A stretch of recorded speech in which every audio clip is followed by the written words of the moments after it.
आता बघूयात विविध जिल्ह्यातल्या टॉप 9 घडामोडी। पोलीस आणि एसआरपीएफ भरती एकाच दिवशी घेण्याचा सरकारचा निर्णय अन्यायकारक। पावसाळ्यात सरकारने परीक्षा रद्द करावी, प्राध्यापक विठ्ठल कांगणेंची मागणी। नागपूरच्या धामणातील चामुंडा कंपनी स्फोटातील मृतांचा आकडा 9 वर। उपचारादरम्यान 4 जणांचा मृत्यू। स्फोटक बनवणाऱ्या कंपनीतील स्फोटात 5 जणांचा जागीच मृत्यू झाला होता।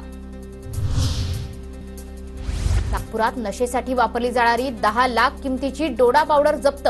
नागपूरच्या पाचपावली पोलिसांची कारवाई, एक आरोपी अटकेत। गोंदियात बकरी ईद निमित्त शांतता समितीची बैठक संपन्न। बकरी ईद शांततेत साजरी करण्याचं पोलिसांचं आवाहन। जिल्ह्यात विविध ठिकाणी नाकेबंदी करण्यात येणार।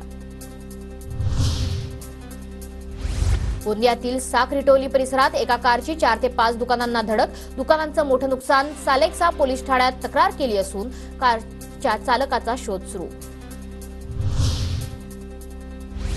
तुळजाभवानी अलंकार चोरी प्रकरणात एसआयटी नेमूनही आरोपी महंत चिलोजी बुवा 6 महिन्यांपासून फरार।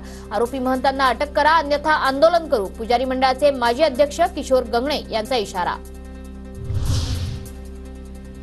नंदुरबार शहरात मोठ्या प्रमाणात अतिक्रमण काढण्यासाठी पालिकेची अतिक्रमण धारकांना नोटीस।